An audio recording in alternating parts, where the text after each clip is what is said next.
All right, let's dive into a bit of a modern mystery. You know that super powerful computer you carry around in your pocket? We're going to figure out why it still feels like it's talking to a complete stranger and what's missing from its blueprint. I mean, really think about it. You've got apps for everything: music, work, health, you name it. But do any of them really adapt to you? Like to your mood right now, or your skill level, or what you're trying to get done in this exact moment? So often that personalization just feels, well, skin deep. And the reason for that is the first big clue in our investigation. There's a blueprint missing. And this is our key piece of evidence. It's called a user model. This is supposed to be that blueprint, basically a secret file that tells an app who you are, what you're into, and what you need from it. In a perfect world, this would make every single app feel like it was custom made just for you. So, where did it all go wrong? Now, this isn't just some simple bug we're talking about. It's a really fundamental gap in the way we build software.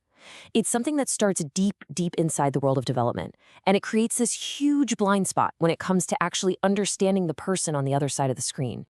You see, developers use this really powerful technique called model-driven engineering, or MDE. The easiest way to think about it is like creating incredibly detailed architectural plans for a building before you even think about laying a single brick of code. It's a super rigorous, structured way to build complex software. But there is a massive piece missing from those plans. And here it is. This is the heart of the problem. MDE is amazing at creating these perfect, formal blueprints for the software itself, its structure, its data, how it all works. But for the user, the single most important part of the whole equation, it's often treated like a total afterthought. The blueprint for you is what's missing.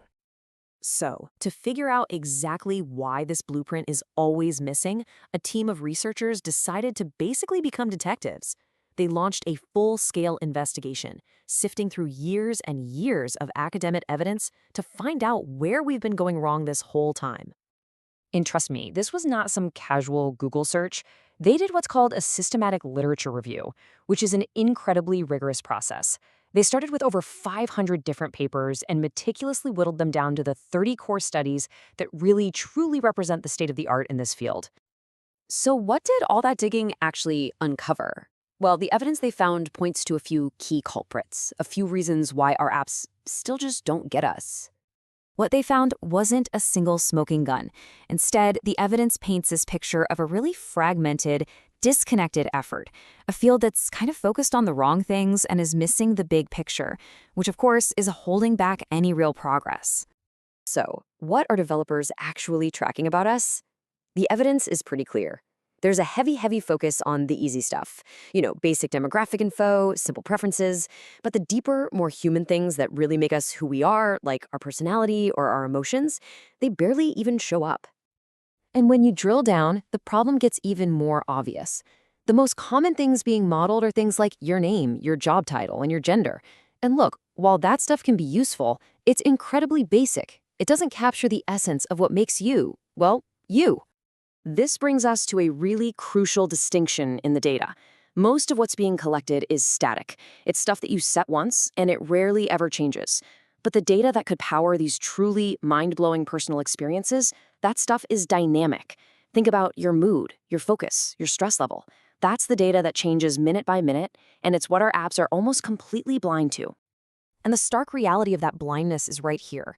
Out of the 30 core studies, a whopping 24 of them focused pretty much only on static data. Only 4.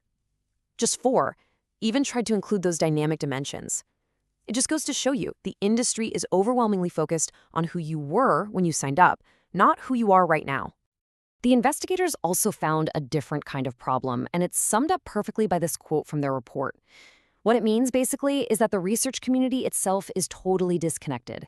People aren't building on each other's work. They're all working in their own little bubbles, and a lot of them are just repeating the same basic steps over and over again.